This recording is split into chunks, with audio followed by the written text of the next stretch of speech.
Halo Sobat Mido. Kami dari Taruna Muda Politeknik Imigrasi Angkatan 25. Kami ingin berbincang-bincang mengenai hukum administrasi negara dalam kesempatan kali ini. Saya sendiri, Renaldi Aji Firmansyah, ditemani oleh 3 rekan saya. Dan saya Putri Prameswari Utomo. Saya Putri Lestari. Saya Rizky Dato Kurniato. Kami dari kelas Hukum C Keimigrasian ingin berbicara, ingin ngobrol-ngobrol mengenai hukum administrasi negara. Apa sih hukum administrasi negara? Pasti di sana banyak Sobat Mido yang belum tahu apa sih hukum administrasi negara, membahas apa sih hukum administrasi negara, mengatur apa sih hukum administrasi, dan di hukum administrasi negara sendiri itu ada apa aja sih. Jadi hukum administrasi negara itu apa sih, Nia, kalau boleh tahu? Nah, jadi kan tadi kita bilang bakal ngupas tuntas nih tentang poin-poin yang ada di hukum administrasi negara. Sebelum itu kita harus tahu sebenarnya hukum administrasi negara tuh apa sih, gitu kan? Iya, Ya, jadi kan kita banyak yang belum tahu nih. Saya sendiri juga kayak masih awam lah hukum administrasi negara ini apa sih. Dan kami pun masih belajar mengenai administrasi negara itu. Oke, jadi dari pengetahuan aku sendiri ya. Jadi gimana sih memahami hukum administrasi negara supaya lebih simpel, dengan cara lebih simpel gitu. Jadi aku bedain dengan dua, hukum tata negara dengan hukum administrasi negara. Jadi mungkin kalian juga belum pernah dengar tentang hukum tata negara. Tapi dari yang aku tahu, hukum tata negara itu membahas tentang strukturnya atau gimana sih pemerintahan itu terbentuk gitu. Jadi gimana pemerintahan itu struktur pejabat-pejabatnya, perangkat-perangkatnya itu diatur di hukum tata negara. Nah, kalau hukum administrasi negara nih yang kita bahas sekarang, dia itu seperangkat hukum yang ngatur tentang gimana hasil dari hukum tata negara itu berjalan, gimana struktur pemerintahan itu berjalan. Jadi hukum administrasi negara ini mengatur tentang bagaimana pemerintahan itu ngatur warga negaranya, ngatur wilayahnya. Jadi hukum administrasi negara itu seperangkat aturan yang mengatur tentang bagaimana pemerintahan itu berjalan dan terlaksana gitu. Oh, kayak gitu ya? Iya. Hukum administrasi negara sama hukum tata usaha negara itu beda? Hukum tata negara? Hukum tata negara dan hukum administrasi negara itu beda, tapi keduanya berkaitan. Berkaitan ya? Nah, kalau misalnya dipermisalkan nih, hukum tata negara itu rumahnya. Kalau hukum administrasi negara itu norma-norma atau aturan yang ada di rumah tersebut. Gimana sih biar rumah tersebut itu berjalan dengan baik, efektif gitu, sesuai dengan tujuan yang diinginkan gitu. Jadi hukum tata usaha negara, tata negara ini bangunannya ya, strukturnya. Iya, benar banget. Dan di hukum administrasi negara ini apa yang ada di dalam bangunan itu ya? Iya, benar. Oh, terus hukum administrasi negara itu apa aja sih? Nyakup apa aja sih? Tadi kan aku sempat bilang di awal kan, kalau hukum administrasi negara ini ada beberapa poin-poin gitu di dalamnya. Nah, yang pertama itu ada tindakan dan kewenangan pemerintah. Di hukum administrasi negara seperti yang aku bilang tadi, itu kan hukum yang mengatur atau mengelola pemerintah itu berjalan kan. Jadi ada nih yang mengawali gimana sih pemerintahan itu berjalan, kan nggak asal ujuk-ujuk langsung pemerintah ngaturin, ngeluarin aturan atau nggak bikin aturan kayak gini, ngelaksanain program ini itu nggak bisa sembarangan kan. Iya, betul. Nah, jadi pertama kali itu dari hukum administrasi negara itu diatur tentang tindakan dan kewenangan pemerintah. Jadi tindakan dan kewenangan pemerintah ini yang menjadi asal usul dari kelanjutan poin-poin selanjutnya gitu. Nah, tindakan dan kewenangan pemerintah kalian pernah dengar nggak sebelumnya? Pernah aku nih. Nah, ini aku mau jelasin ke kalian nih sebelumnya untuk dasar hukumnya sendiri, yaitu pada pasal Undang-Undang Nomor 30 Tahun 2014, yaitu mengenai administrasi pemerintahan, mengatur kewenangan dan tindakan pemerintah. Selanjutnya yaitu penjelasannya secara umum ya. Secara umumnya sendiri yaitu kewenangan, hak dan kekuasaan untuk mengambil kebijakan dalam penyelenggaraan pemerintah. Kewenangan pemerintah diperoleh melalui atribusi, delegasi, dan mandat. Nah, Oh. itu tuh. Nah, itu tiga ada poin 3 tadi. poin, ya. Itu yang penting. Apa tadi? Atribusi, delegasi. sama Mandat. mandat. Tahu nggak sih, Tom? Kamu? Apa itu atribusi, delegasi, Kalau mandat? Yang aku tahu itu atribusi sih, Mas. Atribusi itu apa? Ya, atribusi itu jadi dia Atribusi sembako gitu ya? bukan dong.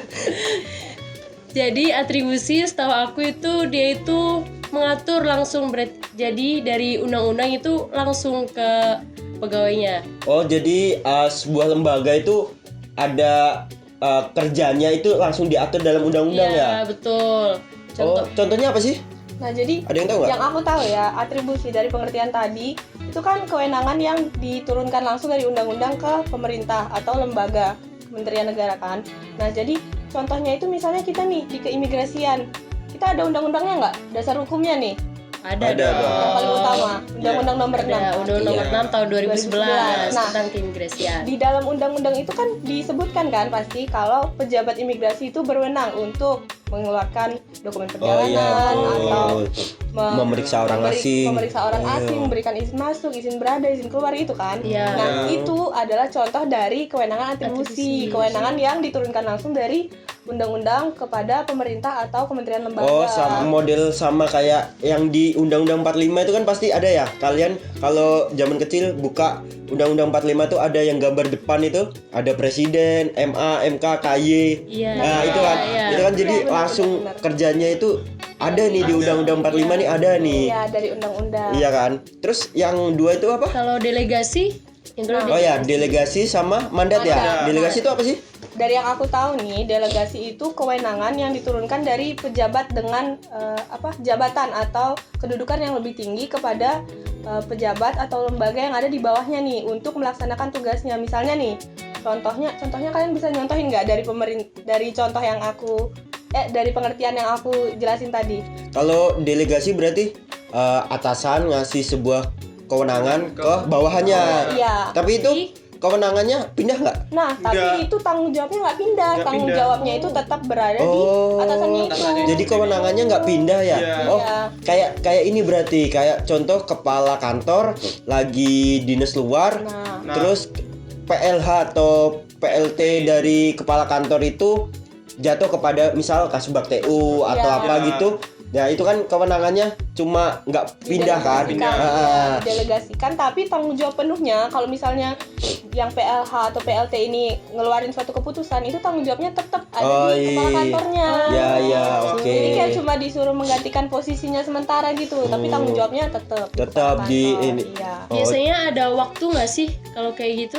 Iya, itu tuh biasanya Iya. kalau untuk mandat itu ada jangka waktu tertentunya gitu.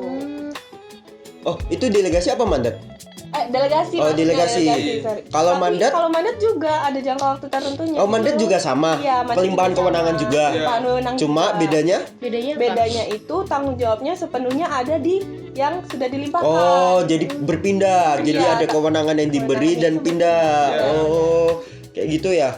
Contohnya tuh seperti itu loh, yang Apa? sekarang itu Dirjenim, dia kan yang awal tuh udah jadi tuh wamen sekarang. Oh, Nah, iya, iya. dia kan yang Dirjenim sekarang itu PLT kan, otomatis dia tuh termasuk dalam golongan mandat. Mandat. Jadi tanggung jawabnya ada di PLT penuh itu ya. Iya. Walaupun dia PLT tapi tanggung jawabnya di dia semua. Iya semua itu. Karena yang jadi dirjen sebelumnya udah punya Ya, jabatan baru. Oh, iya iya. Benar-benar. Oh, benar. jadi Make sense. oke. Jadi apa mandat delegasi itu sama, cuma beda dilimpahin apa enggak kewenangannya gitu Iya. aja kan. Iya. Benar-benar. Beda lagi sama atribusi. Iya. Ya. Kalau atribusi Atribusi yang tadi tertinggi itu. Langsung Tinggi. Iya, langsung dari ada di undang-undang. Benar. Oh, terus kalau asas-asas umum pemerintahan yang baik tuh apa sih?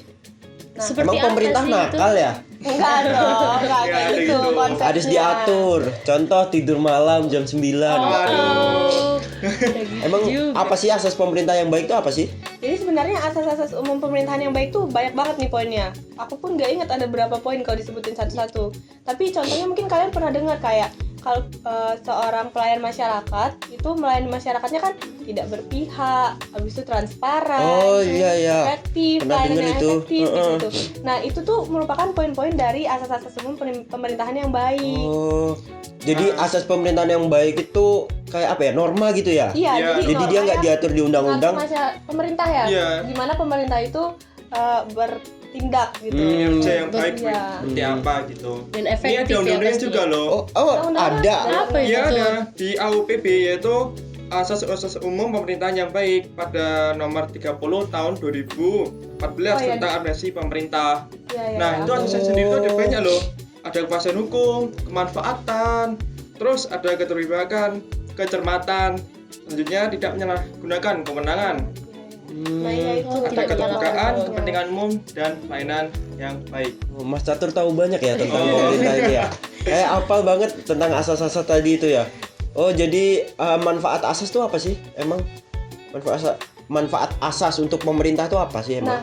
sebenarnya asas-asas umum pemerintahan yang baik ini nggak cuma jadi gimana ya, dasar pemerintah bertindak gitu melayani masyarakat, tapi dia itu juga jadi nilai kayak dia itu jadi patokan apakah pemerintah itu udah ngelakuin tugasnya dengan benar. Jadi kalau misalnya masyarakat itu punya entah dalam dilayaninya itu ada permasalahan atau punya keluhan terkait pemerintah, itu bisa loh nuntut pemerintah didasarkan dari asas-asas umum pemerintahan yang baik. Oh, aku baru denger loh kalau bisa kayak gitu. Bisa. Ya, aku Jadi, juga baru dengar Aji. Iya, baru tahu aku.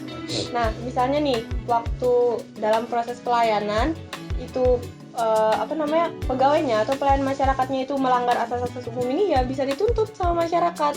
Jadi ini tuh jadi konsep yang jadi tolak ukur buat pemerintahan. Nah, kenapa ada asas-asas umum pemerintahan yang baik ini buat kontrol pemerintahan biar nggak abuse of power iya, dalam betul, hal betul. administrasi ya. Seenaknya Biar nggak sendiri ya. sewenang-wenang. Oke, Ya oke. kayak kita ditilang polisi di jalan gitu bisa ya berarti ya? Ya kalau misalnya kita udah lengkap nih persyaratannya, sama aja kayak misalnya udah ke Kanim bawa persyaratan mau bikin paspor, udah lengkap, udah sesuai SOP, terus tiba-tiba ditolak sama petugasnya Dengan alasan yang nggak masuk akal. jelas Oh, atau itu bisa apa. dilaporin ya. Bisa dilaporin Oh. dengan pakai asas-asas umum pemerintahan yang baik sebagai ininya, konsep sebagai dasarnya, dasar ya. penilaiannya. Kan pasti ada ya yang nakal kayak gitu. Iya. Gimana, Sobat Mido? Semoga semakin berkurang ke depannya. Gimana Sobat Mido? Tentang hukum administrasi negara, udah mulai mengerti kan tentang pengertian hukum administrasi negara? Tapi nggak cuma sampai situ, kita masih banyak yang harus dikulik tentang hukum administrasi negara biar lebih tahu. Hukum administrasi negara kan yang tadi Nia jelasin kan tentang ngatur pemerintah. Sedangkan di Indonesia nih menerapkan asas desentralisasi di mana ada pemerintah pusat, ada pemerintah daerah. Jadi apa sih kewenangannya pemerintah pusat dan pemerintah daerah? Pasti kan dibedakan juga kan? Dan pasti pemerintah pusat tuh ada kewenangannya sendiri, pemerintah daerah ada kewenangannya sendiri sih. Nah. Apa aja sih kayak gitu? Ini tuh sebenarnya gampang ya, intinya aja itu otonomi daerah. Oh Itu iya. intinya. Jadi pemerintah pusat itu nggak ngurus seluruh. Kita kan ini negara kepulauan ya, jadi Ya. Iya. biar menjalankan pemerintahan, proses pemerintahan berjalan dengan baik, dengan efektif, pemerintah pusat kita itu menerapkan sistem otonomi daerah, di mana dia itu sama yang tadi nih berkaitan kewenangan pemerintah. Jadi dia mendelegasikan atau memberikan mandat Oh, tergantung iya. dengan kewenangannya atau yang Diberikan diberikan Ke dari daerah. pemerintah pusat ke Ya. daerah. Pokoknya biar ngatur urusannya sendiri gitu ya. Bisa ngatur urusannya sendiri. Tapi aku pernah dengar ya, jadi pemerintah daerah ini emang diberi keleluasaan oleh pemerintah pusat untuk ngatur daerahnya sendiri. Tapi ada 6 kepentingan kalau nggak salah atau 7 gitu, itu dimana kepentingan itu nggak bisa dipegang oleh daerah. Iya. Iya. Ya, Apa ya kan aja ada ya? ya. Ada. Itu apa aja sih? Apa Kalian aja tahu ya? nggak? Kalian tahu nggak? Aku tahu nih. Apa? Apa Itu tuh? ada politik luar negeri. Politik luar negeri Iya. yang pertama. Nah, Terus itu ada Ada. pertahanan, Oh, pertahanan, agama, agama, terus hukum, hukum, hukum, moneter, jurisdiksi ya. Iya. oh yuridis. dan Ya. keuangan. Oh. iya. Oh iya ya, jadi 6 poin penting ya. Ya, itu nggak boleh ada di daerah. Iya sih, kayak Jadi Dan itu perbedaan yang sangat mencolok dari otoda daerah sama pemerintah pusat. Jadi yang 6 poin yang tadi kamu sebutin itu 6 peraturan atau hukum yang sifatnya itu harus sesuai dengan pemerintah pusat gitu. Iya. Jadi nggak bisa daerahnya itu ngatur sendiri gitu. Nggak boleh. Terus kalau masalahnya yang di Aceh itu gimana? Kan ada tuh hukum Islam, hukum. Oh, jadi Cabut, kalau itu setahu gimana? aku ya kayak daerah daerah istimewa Yogyakarta, terus aja daerah khusus Nangro Aceh Darussalam itu diberi keleluasaan karena mereka itu emang dari awal berdirinya negara Indonesia sendiri itu emang sudah terbentuk. Jadi kayak Yogyakarta itu kan udah jadi kerajaan ya. Iya. Jadi Keraton Kadiningrat Iya. Hamengkubuwono itu, jadi dia syarat mau masuk Indonesia itu diberi keleluasaan gimana cara masuk Indonesia tapi tidak mengubah sistemnya. Jadi diberi daerah khusus Yogyakarta. Begitu juga dengan Nangro Aceh Darussalam, karena dia dari awal emang Islamnya udah kuat. Jadi dia diberi keleluasaan oleh pemerintah Indonesia. Yang penting tetap bersama Indonesia, tetap Pancasila. Namun dia di daerah Aceh itu menerapkan hukum Islam. Jadi kayak cewek-cewek di sana kan wajib ya berkerudung, walaupun nonis atau gimana wajib menutup aurat. Jadi kayak gitu. Kalau yang tadi ya, balik ke topik tadi, 6 alasan itu kenapa sih kok nggak boleh dipegang daerah? Kenapa itu ya? Emang daerah nggak bisa itu ya ngatur kayak gitu? Ya, Kenapa? nanti bisa bikin kacau dong kalau gitu. Misalnya kan per daerah, dia tuh misalnya Jawa Tengah, dia ingin bersekutu sama Rusia, terus Jawa Barat ingin dengan Amerika. Kacau kan nanti. Oh iya. Oh iya, kan tadi ada 6 poin itu, 6 poin penting-penting ya. Iya. Aku ngerti. Tadi 6 poinnya apa aja sih? Ada politik luar negeri ya, sama kayak yang tadi disebutin Iya. Catur ya. Luar negeri. Kayaknya aku Pertahanan. nangkep deh kalau misalnya kan tadi ada moneter atau fiskal kan. Iya, Nah uang. kalau misalnya itu beda-beda nggak sesuai sama yang di pusat, masa kita satu negara tapi masa uangnya beda ya. kan mau belanja harus tukar uang dulu gitu. Terus kalau ada daftar daerah termiskin, yang miskin nyetak uang makin banyak dah ya. Iya kan? Misalnya aku mesen paket gitu di Jawa, mau dikirim ke Bali, masa Shopee-nya harus Iya. Harus ini dulu ya. Iya. Nuker ngerti, duit ya. ngerti. Oh. Kan. Kalau keimigrasian gimana? Itu masuk ke ini enggak 6 hukum Masuk. utama yang Masuk bagaimana sih emang Hukum. keimigrasian? Hukum. hukum. Hukum? Kenapa, Iya. kenapa masuk hukum? Ya sendiri kan kita dari undang-undang sendiri mengatur tentang pengawasan. Oh, jadi hukum itu keimigrasian ini ada ya di undang-undang. Iya. Kalau imigrasi ini termasuk dalam yurisdiksi Yurisdiksi. itu ya. Iya. Jadi tentang penegakan hukum tentang wilayah ya. Iya. Wilayah dan orang asing ya. Kedaulatan. Oh iya, Orang kedaulatan asing. negara itu paling penting untuk menjaga keutuhan Indonesia. Terus ini masih tentang Han ya. Cita-cita Bapak Ibu orang Indonesia ini kan pengen Biasanya. semua Standar ya. ya cita-cita standar dari Bapak Ibu orang Indonesia ini pengen punya mantu atau pengen punya anak nih ASN nih ya. Nggak, Iya, apa sih nggak itu? tahu Mas, kenapa itu? kok harus ASN. Kenapa harus Apa ASN? doktrin dari lama ini ASN terjamin hidupnya, dapat uang pensiun, gaji ada. Padahal kalau dilihat kayaknya nggak sebegitu, kayak terlalu melebih-lebihkan deh. Padahal banyak juga kok pedagang, petani yang lebih kaya kayak Iya, dari malah ASN. Pengusaha biasanya lebih sukses kan. Iya, daripada lebih PNS, sukses. ASN, iya. Apalagi ASN yang golongannya rendah dan ASN yang di pusat sama daerah aja beda biasanya gajinya. ASN itu kenapa sih ASN ini jadi kayak cita-cita bagi orang Indonesia untuk pengen punya mantu, pengen punya anak, itu kenapa sih? Emang ASN ini kenapa di ASN ini Kenapa harus ASN gitu? Emang seterjamin apa kalau jadi ASN ini? Kalau menurut aku pribadi ya, sebenarnya kalau dulu ASN yang dulu sama yang sekarang nih beda. Sekarang bahkan namanya apa ya? PPNS, P3K. P3K ya, P3K itu masuk ASN tapi nggak dapat uang pensiun kan? Oh, ini yang iya. baru ya. Jadi Iya, ASN itu ada aturan yang baru. ini buat sobat Mindo. Jadi ASN itu ada ditambah lagi ada PNS, ada P3K. Kalau P3K ini untuk menggantikan honorer yang dimana pemerintah menganggap honorer ini tidak layak, Tidak efektif ya. tidak efektif. Nah, kalau P3K ini bakal dijelasin sama Nia. Aku juga penasaran sih P3K nya apa sih? Iya. Nah kalau misalnya PNS itu kan yang kita tahu pegawai negeri sipil itu biasanya dapat tunjangan kinerja, terus kenaikan jabatannya itu ini kan ada waktu-waktu Oh, iya. tentunya kan, dan Iya. itu tuh selalu Ada karir ya. Iya, ada jenjang karirnya Iya. dan dia ini ya sampai umur pensiunnya itu ya akan terus jadi PNS gitu.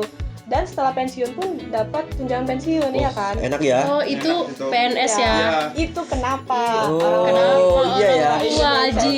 Pengen. Iya ya, orang jadi udah tua nggak kerja tapi tetap dapat Tetap duit. Iya. Nah. Tapi ini di zaman sekarang ini udah ada perubahan nih. Apa itu ada perubahannya? juga yang disebut ASN tapi bukan PNS, beda nih Oh. dia yang didapat dari ASN yang satu ini sama PNS biasanya. Itu tadi P3K. Oh, Jadi P3K. P3K ini dia sebenarnya kasarannya ya pegawai honorer tapi namanya diubah jadi P3K karena pemerintah itu membutuhkan ini tenaga-tenaga honorer dalam waktu singkat gitu. Oh Jadi, iya. dikumpulkan dalam waktu singkat supaya bisa dikontrak. Nah bedanya tuh ini di masa kerja. Kalau PNS kan biasanya pensiun umur berapa sih? PNS 58, 56, 60. Iya kan. Nah kalau P3K ini kontrak biasanya minimal setahun, Oh. 2 tahun. Jadi setelah masa kontraknya habis ya dia bukan ASN lagi gitu. Tapi kalau kebutuhan bisa diperpanjang kan? Iya, tapi P3K kalau ini. berdasarkan kebutuhan ya dan dianggap memenuhi syarat gitu, P3K-nya Iya. bisa diperpanjang terus gitu. Tapi menurut aku pengambilan keputusan untuk P3K ini tepat sih. Karena kalau lihat honorer ini sangat tidak layak lah untuk kayak contoh ambil guru Iya. sehari-hari ngajar ngasih ilmu kita, itu menurut saya pekerjaan paling penting, lebih penting dari semuanya itu Lebih. guru. Cuma tapi dia dapat imbalannya yang nggak setara. Kayak cuma kalau di daerah ada yang cuma 200, ada yang cuma Sebulannya ya, iya, padahal itu kurang sebulan aja buat ngisi token listrik aja berapa? Iya kan? Udah Ya kan? habis. Ya, Udah habis, Sebulan. belum ngasih sangu anak, belum kebutuhan pokok makin Sehari-hari ningkat. Iya, makan. beras kilo aja sekarang udah berapa, minyak naik, cabai naik. Terus gimana dia hidup sehari-hari? Hidup sehari-hari ngutang, terus gali lubang tutup lubang lagi. Jadi menurut saya P3K ini bagus lah. Jadi dia setara Efektif ya. efektif, setara sama PNS. Tapi dia nggak ada uang pensiun katanya ya Nia. Nah, iya, bedanya itu dia nggak dapat Oh uang ya atau berarti tunjangan pensiun. seenggaknya dia ada lah bisa nabung lah. Iya, jadi buat- selama kerja masih bisa nabung. kan? Masih bisa nabung lah untuk pensiun ini. Dan bisa diperpanjang juga ya Iya tadi masih ya. bisa diperpanjang. Terus ASN ini apa ya? Tadi kan bahas jenjang karir ya. Apa aja sih jenjang karir di ASN ini? Terus saya sering lihat nih ASN ada pangkat-pangkatnya Iya, di kanan sama kayak Balok satu. iya kayak tentara kayak polisi ini ada yang warna putih, ada yang warna kuning, hijau, merah, oh enggak ada ya? Terus ada yang nggak dong. mah Ada ya? lampu. Terus Oh ada iya itu yang lampu merah kuning hijau ya. Terus ada yang ngomongin mengenai golongan-golongan. Ah Apa iya sih itu? Golongan apa sih? Bukannya kita satu golongan ya Indonesia? Oh golongan-golongan. Kayak dibeda-bedain gitu. Apa sih? Sebenarnya aku sendiri juga masih belum tahu secara mendalam balok 3 itu jabatannya apa, golongannya apa nih, aku juga belum hafal.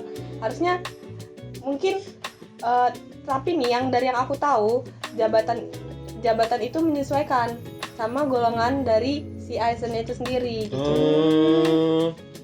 Kalau Catur apa? Tahu tentang apa kayak jenjang karir itu? Jenjang sendiri kalau misalnya kayak di imigrasi itu ya kan ada kayak pelaksana, terus penata, Oh iya. utama, Oh iya, saya juga pernah dengar itu. madya itu kan. Yang paling tinggi kan utama gak sih itu? Atau Pernah sih madya? dengar kayak PIMTI Iya, utama PIMTI. gitu ya. Kalau aku ya pernah dengar juga itu jadi golongan PNS itu ASN itu dimulai dari ada yang dari 2A. 2A itu biasa untuk balok putih dan itu biasanya dari lulusan SMA. 2A, 2B ada juga sih dulu ya zaman dulu ini nggak tahu tahun berapa. Aku juga pernah lihat merah. Jadi lulusan Oh, udah merah PNS. juga. Iya, PNS itu diangkat dari SMP.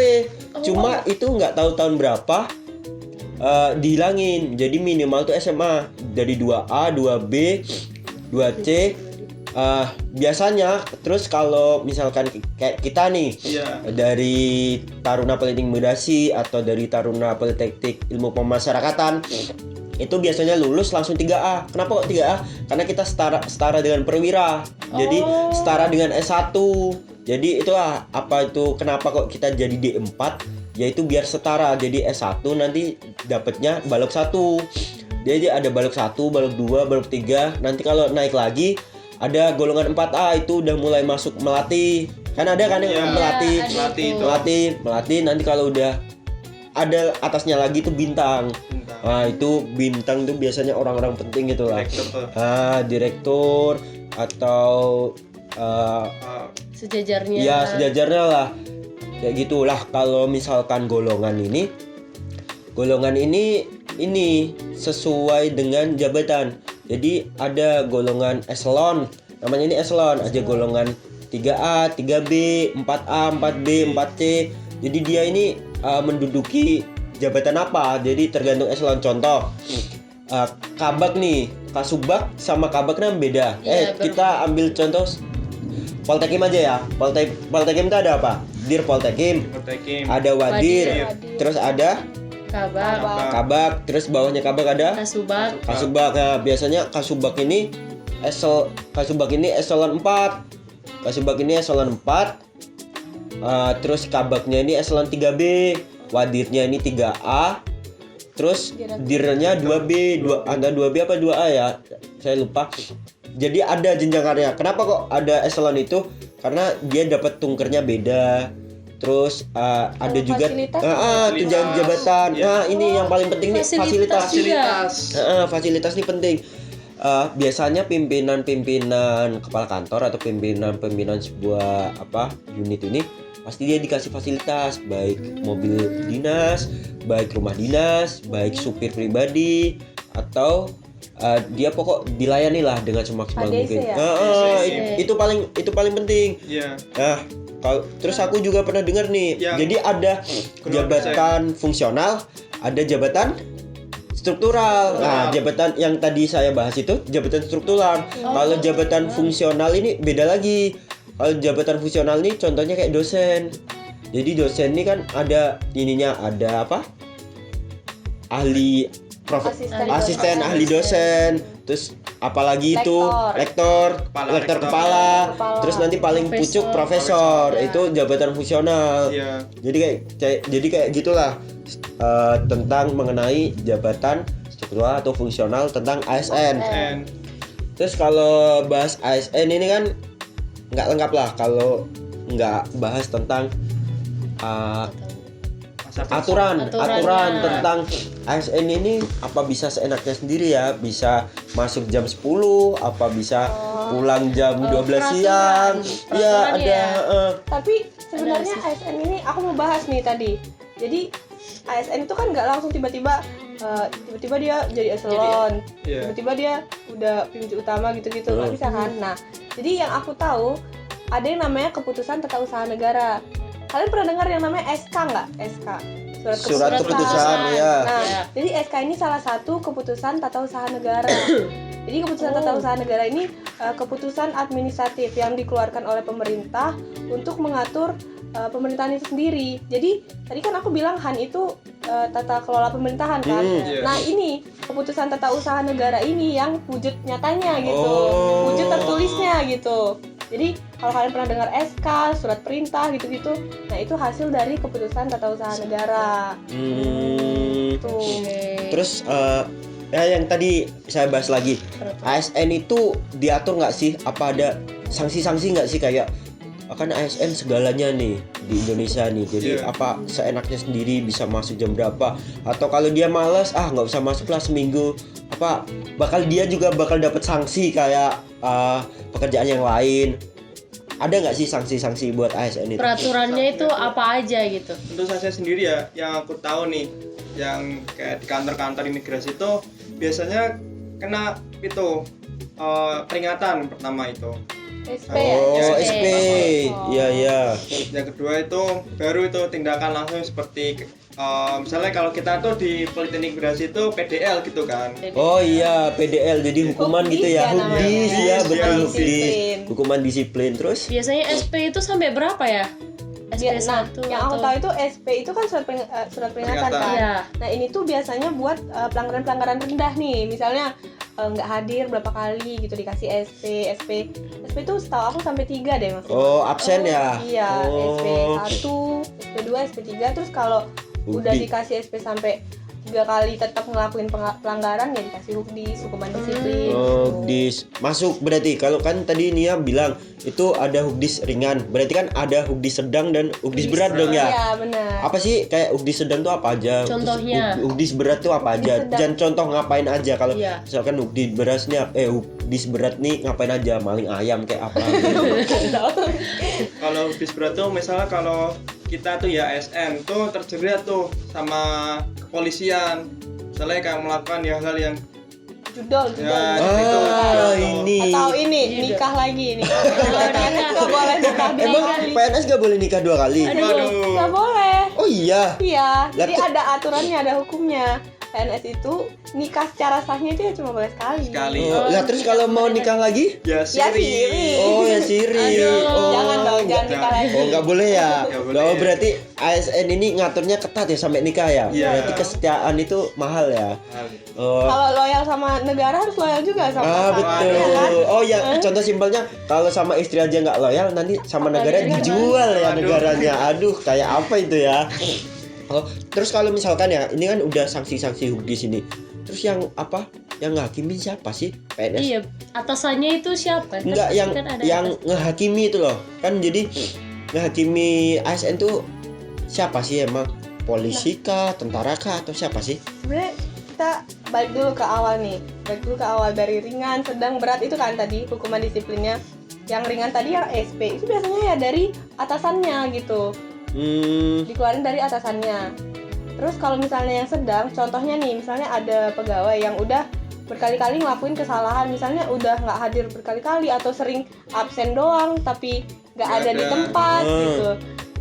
Dan itu udah dilakuin berkali-kali dan udah masuk ke hukuman disiplin sedang, itu paling dia dikasih hukuman kayak dipindahin ke sektor lain atau ke sesi lain. Misalnya awalnya ada di depan di pelayanan, dipindahin ke Oh ya, TU, di pelayan ke TU yang nggak ada atau kerjaan gitu ya.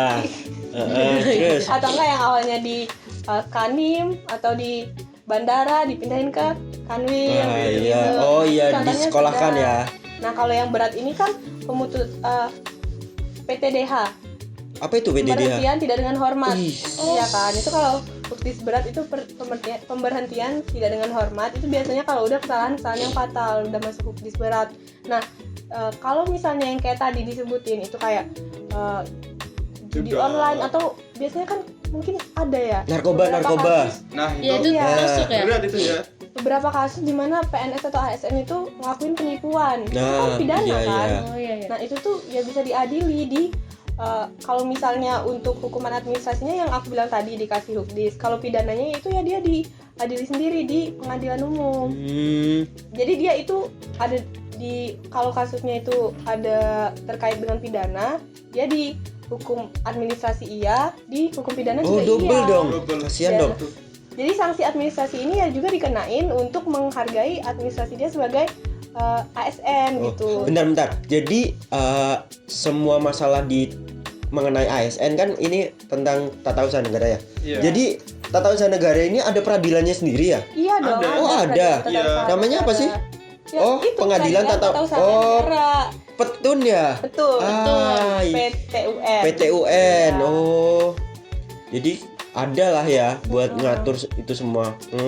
Nah, ini nih poin terakhir yang mungkin bakal aku jelasin nih Apa? ke kalian. Jadi kita kan mau bahas yang utama itu kita mau bahas hubungan keimigrasian sama hukum administrasi negara kan. Iya. Nah, poinnya itu ada di perizinan. Oh Perizinan perizinan. ini. Iya. Jadi perizinan ini nggak cuma tentang mengizinkan pemerintah ngelakuin ini, ngeluarin aturan ini atau perizinan terkait ASN itu, tapi tentang keimigrasiannya itu, hubungan sama keimigrasiannya itu ya ada di perizinan ini. Sebenarnya kalian sadar nggak sih? Jadi imigrasi itu tentang apa aja sih yang kalian tahu? Coba deh pengertiannya gitu. Kalau aku sih yang aku tahu ya keimigrasian itu mengenai izin masuk, izin keluar sama izin berada ya. Nah itu. Jadi poin utama keimigrasian itu ya perizinan. Coba deh, misalnya dari pelayanan nih, dari Lantas Kim itu ngurusin apa? Paspor. Oh iya. Sepanjang visa. Nah itu apa? Kalau paspor itu Perizinan. sebagai izin apa? Izin Izin masuk. Izin masuk ataupun izin keluar buat Iya yang- betul. Iya kan? Iya iya. Nah kalau kita. misalnya Wasdakim deh, pengawasan tindakan itu ngurusin apa? Pengawasan orang asing. orang asing. Iya, izin Selama berada dia ya berada berarti. di Iya. wilayah Indonesia, berarti itu izin berada. Iya, iya. Iya kan? Iya. Nah, terus kalau masalah cekal, cegah atau tangkal, Oh iya, Iya itu kan? juga izin masuk, izin masuk, keluar. keluar, Iya kan? betul. Nah, jadi sebenarnya poin inti dari yang kita pelajari di Tentang- Poltekim tentang keimigrasian ini ya Perizinan.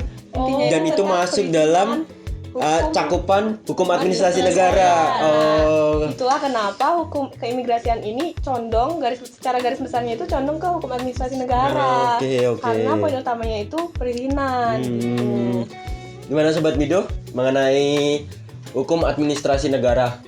Jadi tadi dimulai dari pengertiannya, terus hukum administrasi ini bahas ngapain aja, cakupannya, dasar hukum, dan yang paling penting hukum administrasi negara ini apa sih hubungannya sama keimigrasian, dan itu paling penting yaitu hubungannya tentang perizinan, yaitu izin masuk, izin keluar, dan izin berada.